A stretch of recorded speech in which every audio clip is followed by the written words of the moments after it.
혹시 마음속에 깊은 상처 하나쯤은 다들 갖고 계시지 않나요? 근데요, 그 상처가 어떻게 힘이 되고 심지어 아름다움의 원천이 될 수 있을까요? 오늘은 바로 그 놀라운 변화의 여정을 한번 같이 따라가 보려고 합니다. 자, 바로 이 한 문장. 당신들은 나를 해하려고 했지만 하나님은 그것을 선으로 바꾸셨다. 이게 오늘 우리가 나눌 이야기의 심장과도 같은 구절이에요. 아니, 어떻게 최악의 상황이 최선으로 바뀔 수가 있을까요?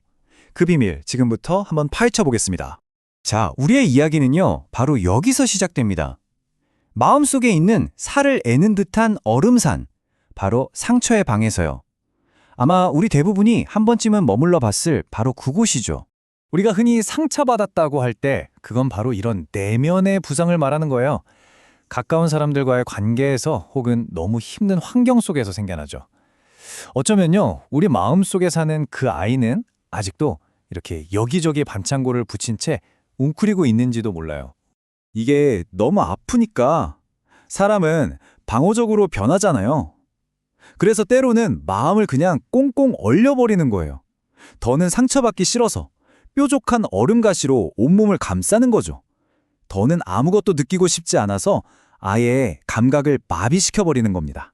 그런데요, 이 얼음가시가 정말 우리를 지켜줄 수 있을까요? 이렇게 모든 걸 얼어붙게 만든 채로 살아가면 그 끝에는 과연 뭐가 기다리고 있을까요? 참, 여기에 정말 비극적인 아이러니가 있어요. 나를 지키려고 도단한 그 뾰족한 가시가 이제는 오히려 내가 가장 사랑하는 사람들을 찌르고 아프게 하는 거죠. 결국 어떻게 되겠어요? 스스로를 점점 더 차갑고 외로운 곳으로 몰아넣게 되는 겁니다. 그렇다면 이런 깊은 상처를 안고 사는 건 결국 얼어붙은 세상에 갇히는 그런 슬픈 운명뿐일까요? 꼭 그렇지만은 않다는 걸 보여주는 정말 놀라운 두 사람의 이야기가 있습니다. 여기 두 아이가 있습니다. 한 소녀는요, 9살의 어머니를 잃고 아버지의 폭언과 폭력 속에서 자랐어요.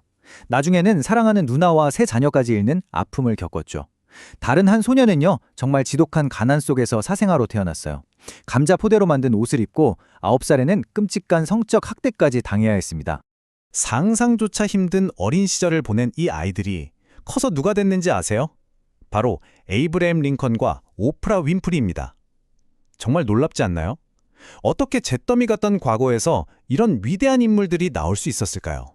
그러니까요. 그들은 어떻게 그 뾰족한 가시로 요새를 쌓는 대신에 그 차가운 얼음을 녹이고 이렇게 아름다운 꽃을 피워낼 수 있었을까요? 이 질문 속에 바로 오늘 우리가 찾으려는 해답이 숨어 있습니다. 자, 그 첫 번째 열쇠는 바로 고통보다 더 클 꿈입니다. 이 해답은요, 요셉이라는 한 남자의 기구한 인생 이야기 속에 아주 잘 나타나 있어요. 요셉의 삶은 정말 한편의 드라마 같았어요. 하나님에게서 위대한 꿈을 받았지만 현실은 정반대였죠. 형들에게 배신당해서 노예로 팔려가고 억울한 누명을 쓰고 감옥에 갇히고 정말 끝없는 고통의 연속이었습니다. 근데 이 모든 고통의 끝에서 요셉이 자기를 팔아넘긴 형들을 다시 만났을 때 뭐라고 했는지 아세요? 형인들은 나를 해치려 했지만 하나님은 그것을 선으로 바꾸셨습니다. 아니, 어떻게 이런 말이 나올 수 있을까요? 어떻게 이런 용서가 가능했을까요? 그 비밀은 바로 관점에 있었어요. 요셉은요, 자기가 겪은 상처와 고통에만 갇혀있지 않았어요. 그 너머에 있는 더 큰 그림, 그러니까 수많은 사람들의 생명을 구하려는 하나님의 계획을 본 거죠. 바로 이 거대한 꿈이 그 모든 고통을 이겨낼 힘을 주고 결국 그를 용서로 이끌었던 겁니다. 하지만 사실 꿈만으로는 꽁꽁 얼어붙은 마음을 완전히 녹이기가 어려울 수도 있어요. 그래서 두 번째 열쇠가 필요합니다. 그건 바로 모든 것을 녹여버리는 사랑입니다. 성경에 이런 구절이 있죠. 그가 채찍에 맞음으로 우리는 나음을 받았다. 이게 무슨 뜻일까요?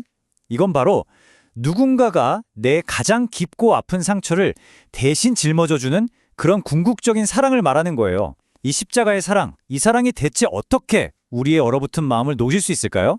바로 이 사랑이 우리 안에 있는 그 누구에게도 말 못할 깊은 수치심을 깨끗하게 씻어주는 거예요.